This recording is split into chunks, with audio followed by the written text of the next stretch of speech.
sorry, lalo pag ikaw ay nasa mataas na posisyon na. But as a children of God, hindi mahirap magsabi ng sorry kasi anak tayo ng Diyos. Mayroon tayong mababang loob na create ng Diyos sa ating mga puso. Kaya madaling magsabi, I'm sorry. Are you? Amen. Kung di mo masabi dahil mo sa kanan, I'm sorry, my love.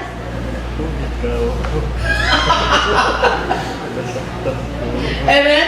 Kasi kahit doon sa kanta, daanin ko na lang doon. But you have to be serious saying sorry to your partner. You have to say sorry. Seryoso ka, mga anak. Magsabi lang sorry. Natutugtog daw yung cellphone, may laman. Oo, may patotoo si sa isang wife doon na ito ay talaga, habang sinisyon niya sa akin, ako ay nalulungkot ako because yung husband is mama's boy. May pamilya na ang sinusuportahan magulang. Wow! Mama's boy, pangit! Pangit yung ibon, pangit! And it's not right! Kaya nga sinabi niya iiwanan ng lalaki ang kanyang ama't ina at sasama siya sa kanyang asawang babae at sila'y magiging isa. Kasi dito, mga magulang, may mga magulang kasi, kapag pinag-aral mo yung anak mo, kailangan magbayad siya, hallelujah, ng kanyang pinag-aralan o kanyang mga ginastos. Hindi siya maaaring mag-asawa hanggat hindi siya bayad sa magulang. Ako, napakano naman yung mga magulang na yun. They don't know what is the responsibilities. At kapag mayroon dito, I will rebuke you. Pinag-aral mo yung anak mo, it's your responsibility.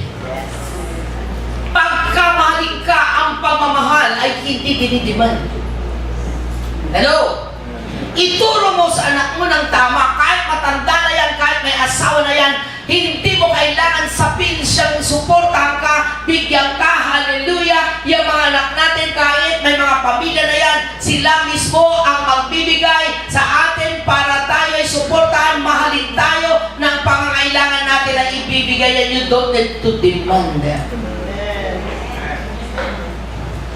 Sabi ko, yan mo anak, manalangin ka lang, pero mayroon na nangyayari because I've been praying for that husband. Pag may asawa na tayo, our first responsibility is our family. Hello? It doesn't mean, mga kapatid, na yung magulang natin pabayaan. Until now, I support my parents. But hindi pwede yung pabayaan ko ang pamilya ko at andun lang ako sa magulang ko. No. Your first responsibility is your wife, husband, children. And your second family is your parents.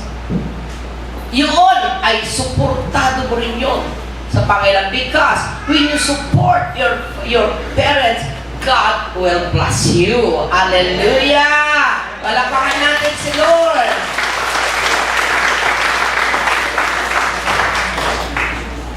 To be a real family of God, totoong anak tayo ng Diyos. Ephesians 2:19.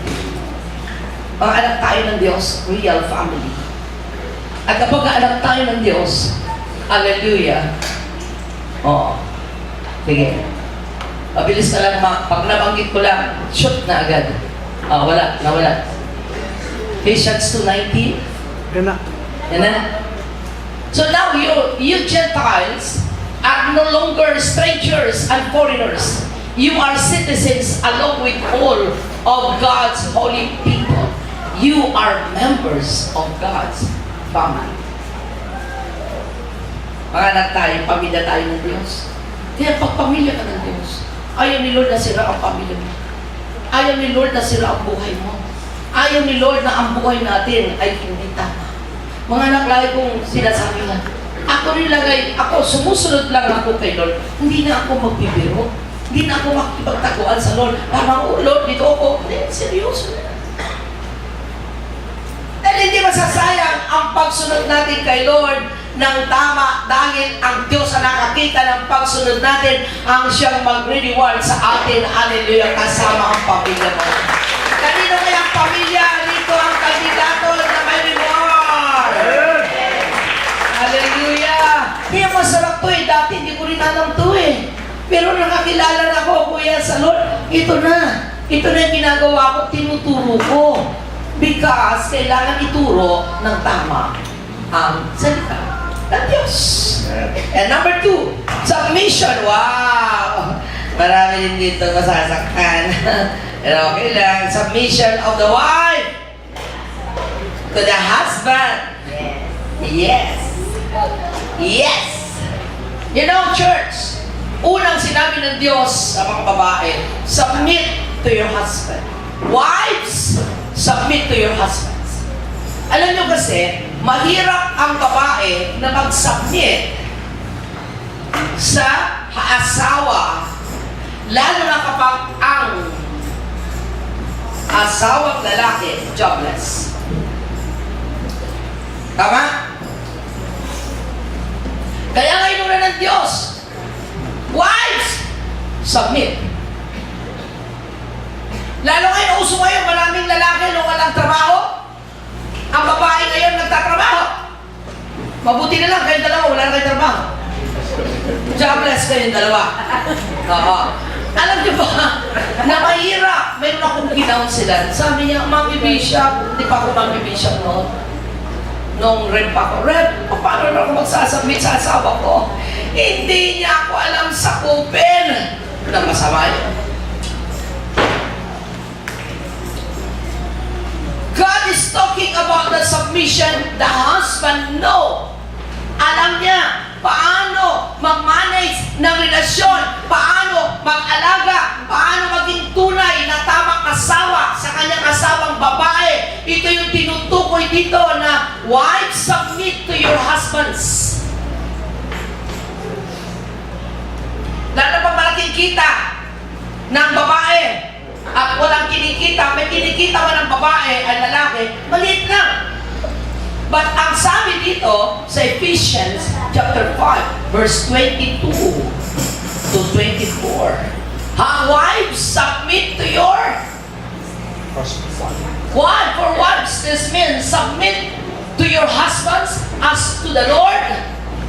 As to the Lord, kung tayo nagsasabi nagpapasakop tayo kay Lord, magpapasakop din tayo sa ating asawang mga lalaki, asa-asawa.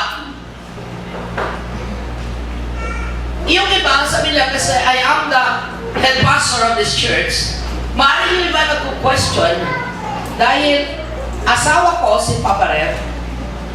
Dito sa church, he has to submit into my authority as the head pastor of the church. Tama?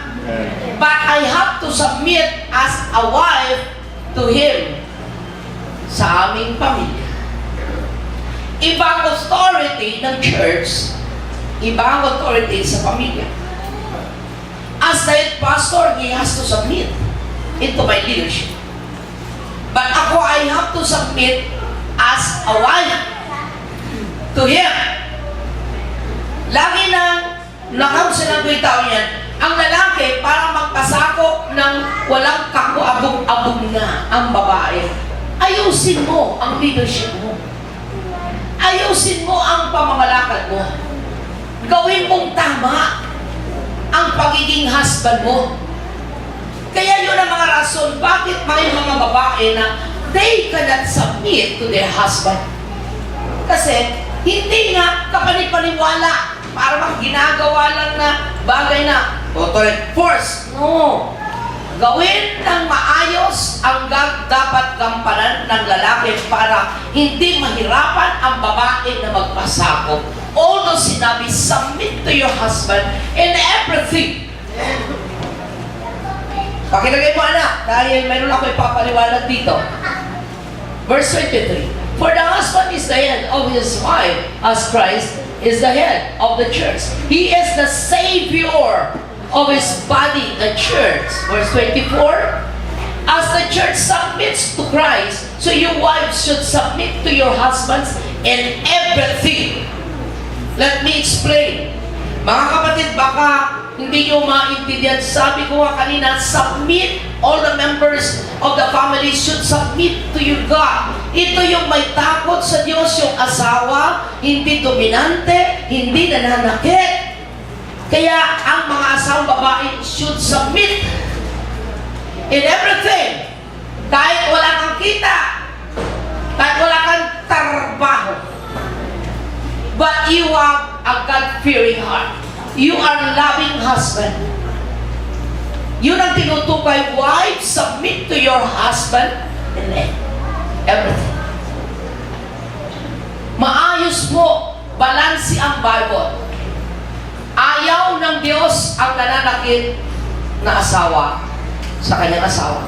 That is Malakias chapter 2 verse 14. Talagay mo nga na, Malakias chapter 2 para maintindihan natin lahat. Kasi may mga lalaki, mga kapatid, mga anak na, lalaki ako eh. Pinapansimbaw yung asawa.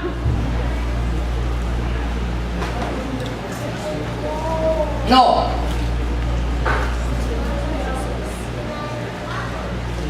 You cry out, why doesn't the Lord accept my worship? I'll tell you why. Because the Lord witnessed the vows you and your wife made when you were young. But you have been unfaithful to her. Yung lalaki, kahit ang iyak niya, hindi mapakinggan kasi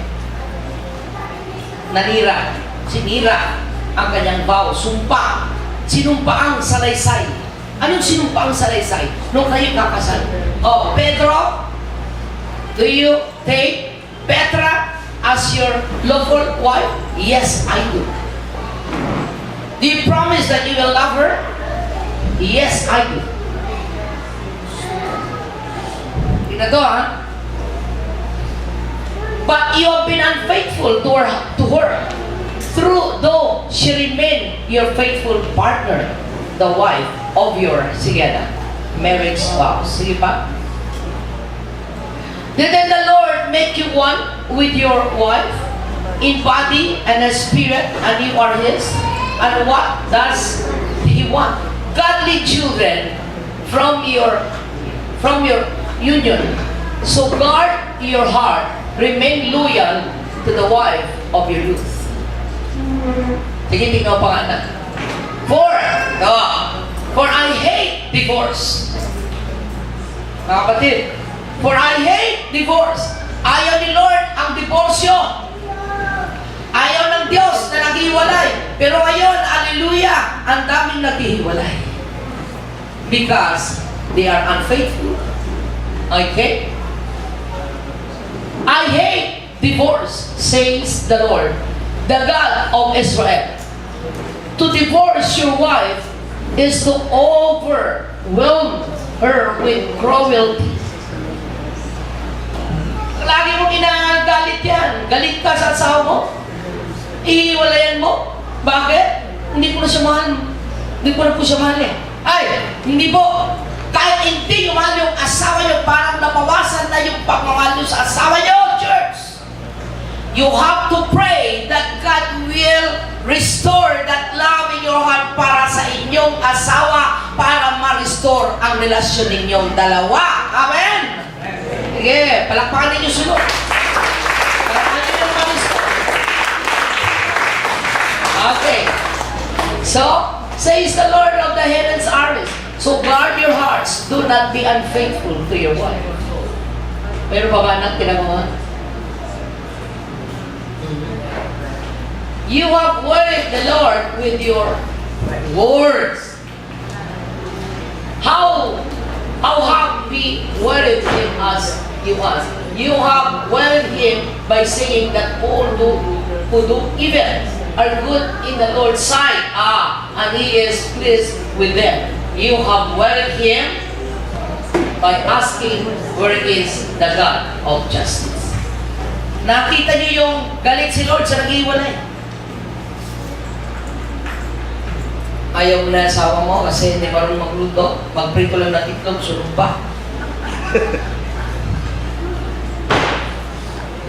Hindi marunong magtimpla ng kape. Hindi marunong mag-alaga ng sarili. No, that is not the way. You have to divorce your wife. In a biblical way, there is no divorce. Maliban lang kung unfaithful ka na hindi mo kayang patawarin. Kaya nga, don't be unfaithful to your wife, to your husband. Ito mga kapatid, we are motivating the relationship of the family. Kahit hindi mo na mahal yung asawa mo, pakiramdam mo lang yun. Sinungaling ang puso eh. Tama? Huwag tayo magdepende sa puso. Hello? Huwag tayo magdepende sa nararamdaman. Dahil ang nararamdaman, sinungaling yan. Kung hindi nyo parang lumalamig ang inyong relasyon sa inyong asawa, you have to do is to pray, Lord, restore my love. Dahil sa maraming pangyari.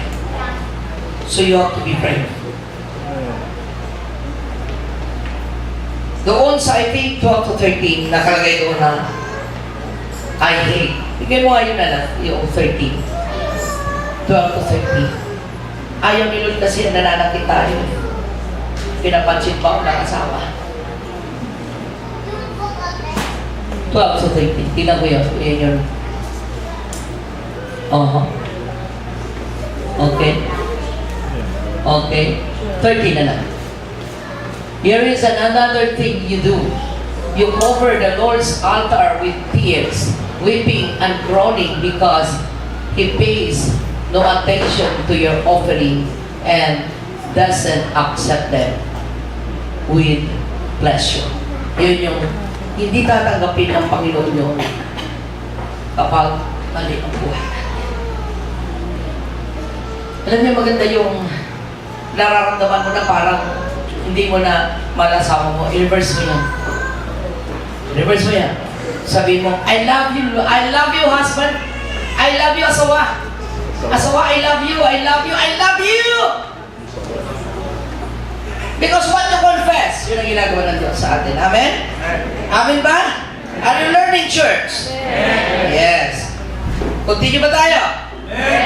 Okay. Submission. So, wala pong kondisyon na ayaw mo mag-submit para yung asawa mo ay makapagpasakop sa iyo. Gawin mong tama na ikaw ay tamang lalaki.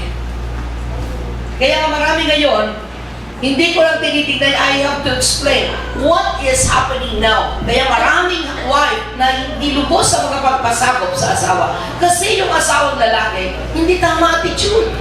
Sinasaktan mo lagi ang damdamin ng asawa mo. Think of yourself. Hello?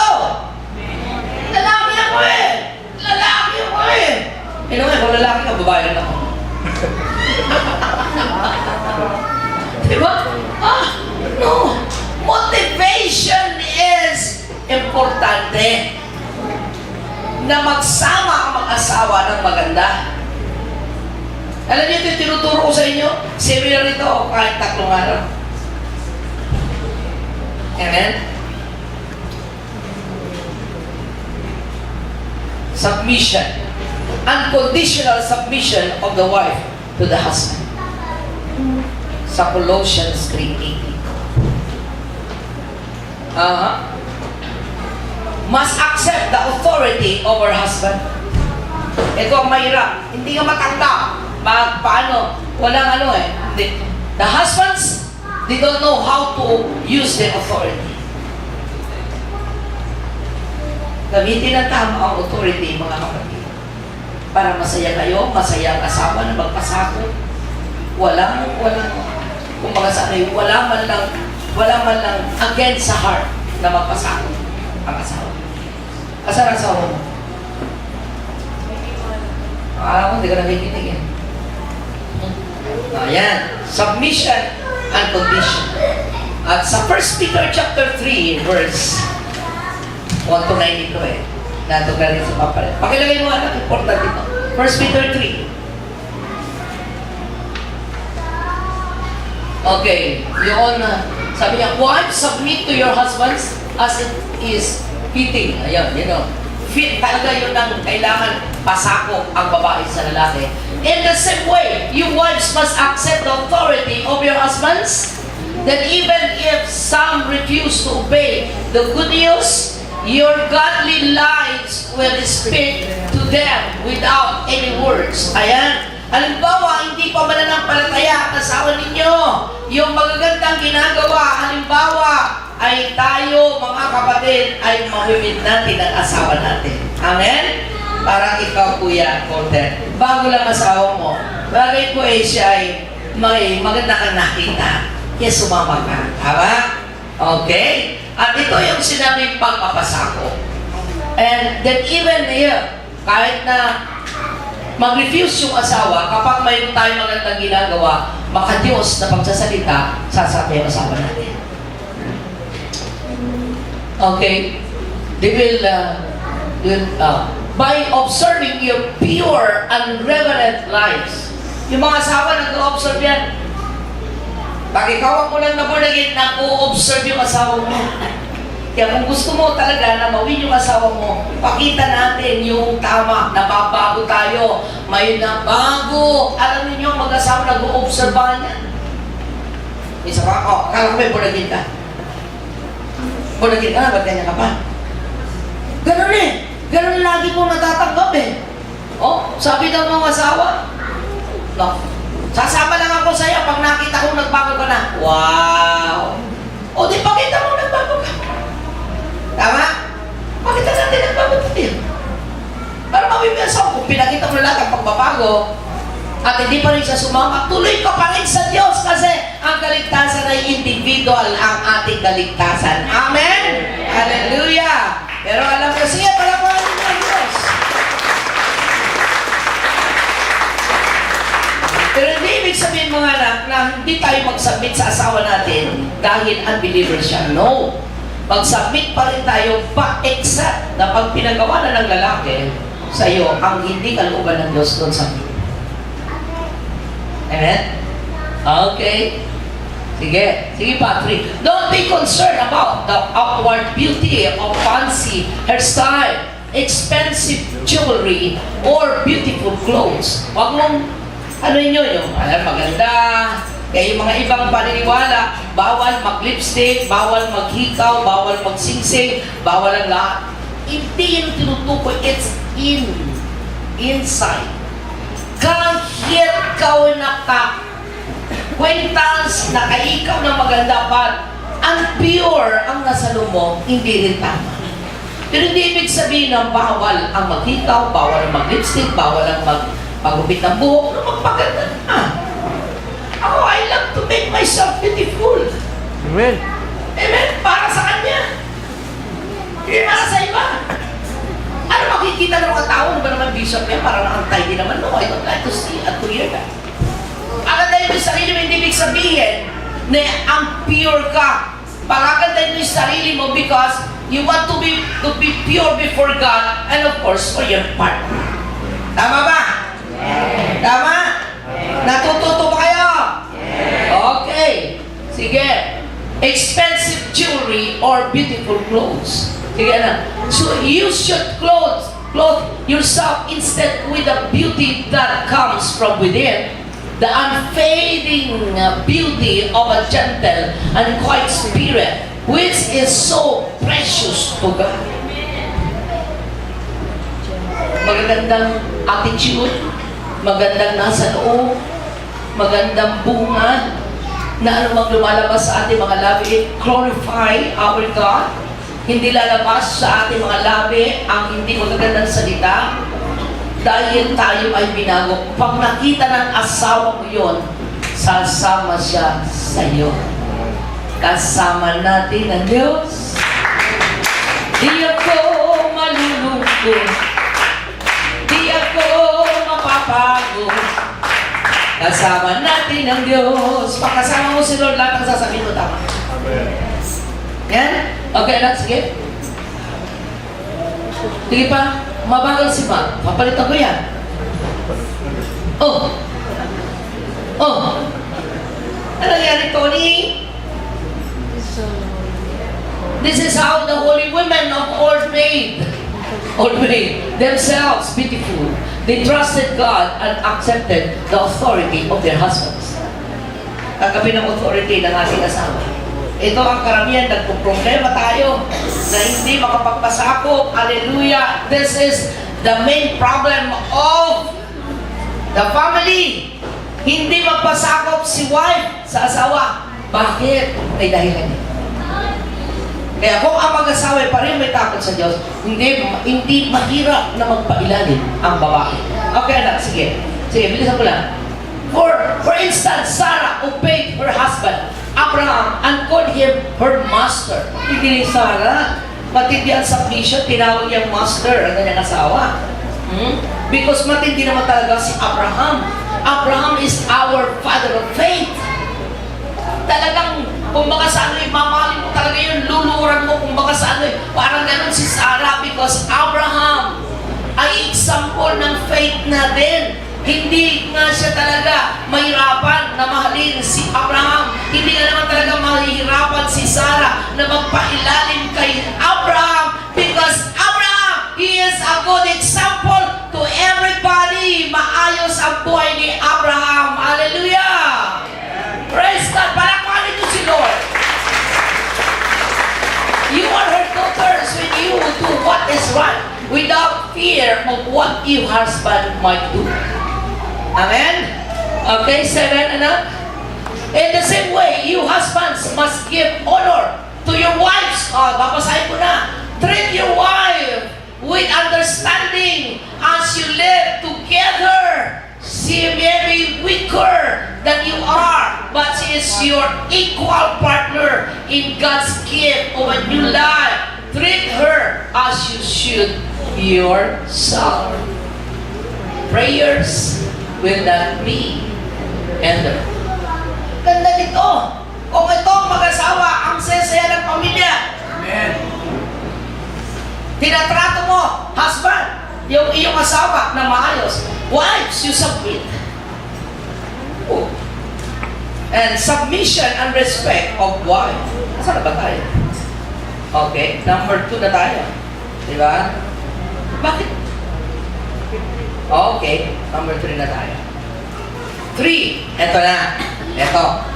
For the husband, love of the husband to his wife. Mga husband, do you love your wife? Yes. Amen. Sino nagmamahal dito sa kanilang asawang babae? Itaas ang kamay. Yung mga lalaki, ha? Without condition. Palakpakan nyo ang yung mga asawa because karapat-dapat silang mamahalin. Amen. Okay. Doon sa, lagay mo ako anak, ibabad mo ako sa text. Sa text. Husbands, for husbands, this means love your wives as just Christ loved the church. He gave up His life for her. Alam niyo mga lalaki, kaya kayo create ng Diyos na masculine. Para bang si Kuya Voltero, maskulado yan. Tapos may gumay mo, Kuya? Ay, maskulado yan. Ako, Jenny, saktan yan lang sa'yo. Diba? Alam niyo ba, may rason ng Diyos. Bakit iba ang muscle ng babae sa lalaki? Kaya nga ito ang rason. Tignan niyo to. For husband, this means love your wives just as Christ loved the church. He gave up His life for her. Verse 26, anak, to make her holy and clean was by the cleansing of the God's word. And verse 27, He did this to present her to Himself as a glorious church without a spot or wrinkle or any other blemish. Instead, she will be holy and without fault. Ito ginawa ni Lord sa atin. Pinagtanggol niya ang iglesia. Binigay niya ang kanyang buhay para sa church. At hinahalimbawa din ng Diyos ang lalaki.